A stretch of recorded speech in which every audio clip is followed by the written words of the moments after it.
That's one of the trends. They'll send these small kids through there. Obviously, the big shots are out in the cars waiting.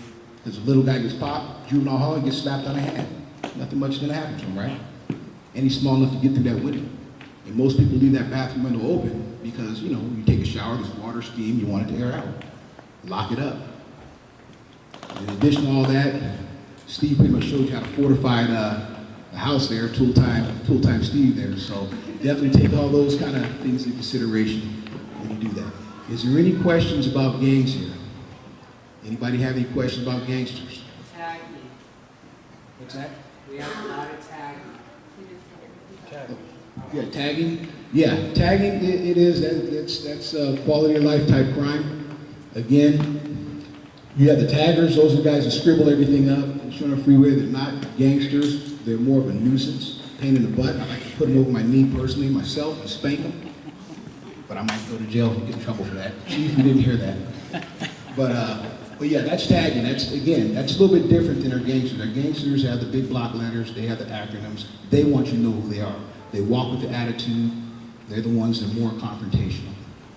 Do you recommend painting over the gang tagging? Gang tagging? Yeah. Absolutely. In the city of San Jose, used to have a graffiti task force.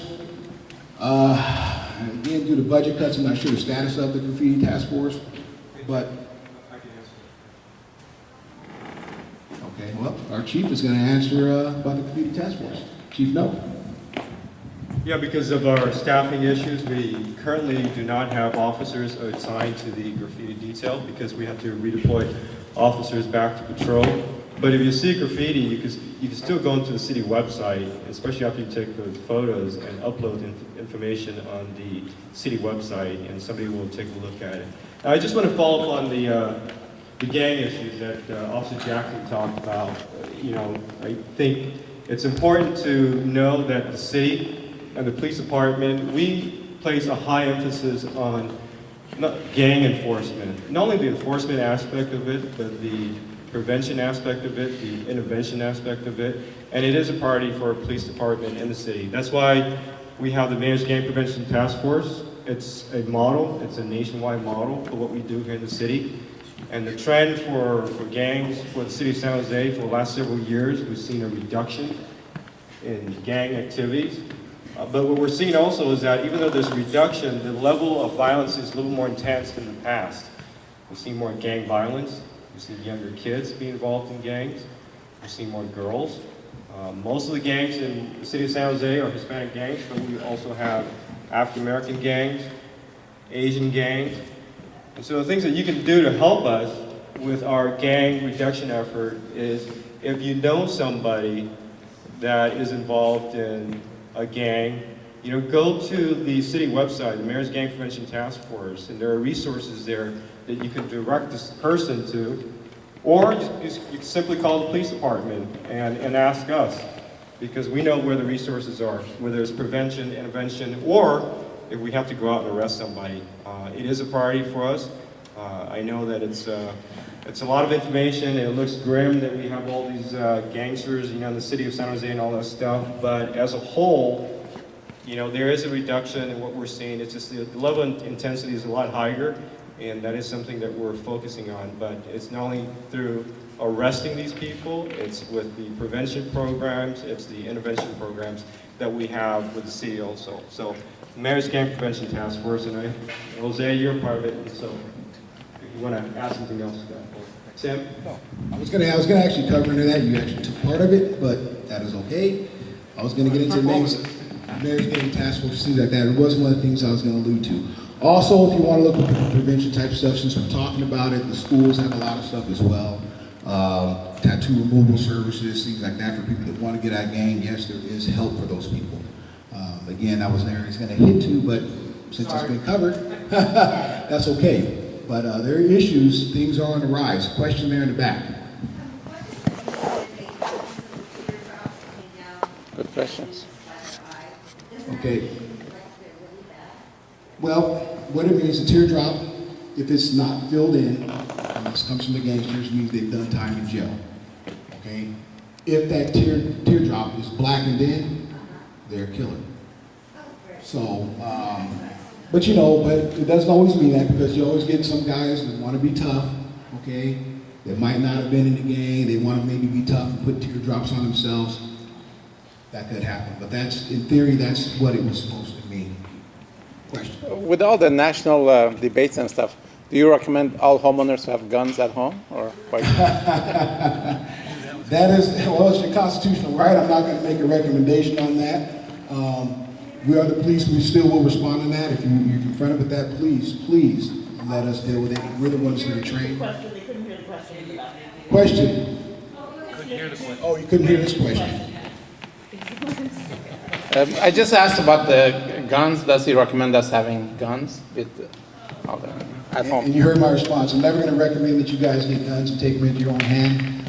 Leave that to us. We are trained on that with the guns. So, I mean, obviously, is it your constitutional right? Yes, it is.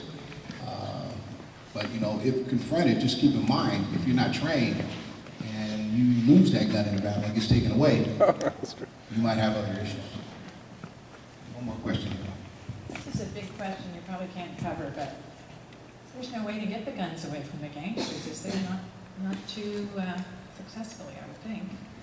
We want to try to reduce guns in our country, but Well, I don't want to carry a gun. I was a teacher, and I don't want teachers to have guns. right. But getting them away from the bad guys, isn't Get that away from that. difficult? There are things we are doing. We just had a gun buyback program, I believe, is coming up. That's going Those on. kind of people aren't going to bring the guns in. I understand that. It's a political question. One I can't tell If you're in a you. gang, you aren't going to say here. Again, yeah, that is a political question. That is something that obviously politicians are working on. But I'm going to turn this over to Bobby now. And if you have any other questions, I'll be outside.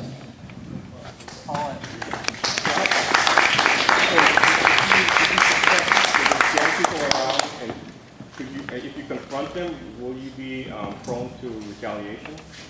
Retaliation from gang members, you shouldn't confront them. That's what you pay taxes for. That's what we're for. One of the big questions I'll ask everybody, where do you think the gangsters get their guns? From you. Gun stores. No, they don't. I've yet to find a gangster that walked in and bought a gun. They don't have to. You provide them. You know, it's over repeatedly. In fact, I had one guy that told me he'd been robbed 3 times. They stole his gun, but this time he was going to hang on to it. They get their guns from you. You know, make no mistakes about it. Gun owners that leave their guns out because they want to be Arnold Schwarzenegger, ready to take anybody on in a moment, leave the guns out. They get houses get broken into and guns get stolen. You have every right to own a weapon, but you have to ask yourselves, are you willing to kill somebody? Because I was a range master, and the only time you point a weapon at somebody or something is when you absolutely mean to destroy it. That means obliterate it. That means make it no longer breathe. There was never a gun that was invented to wound somebody.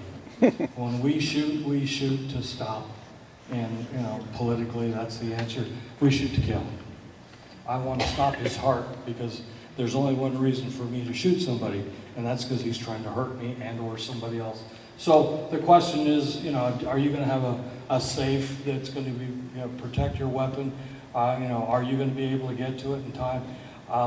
That's up to you. It's your constitutional right.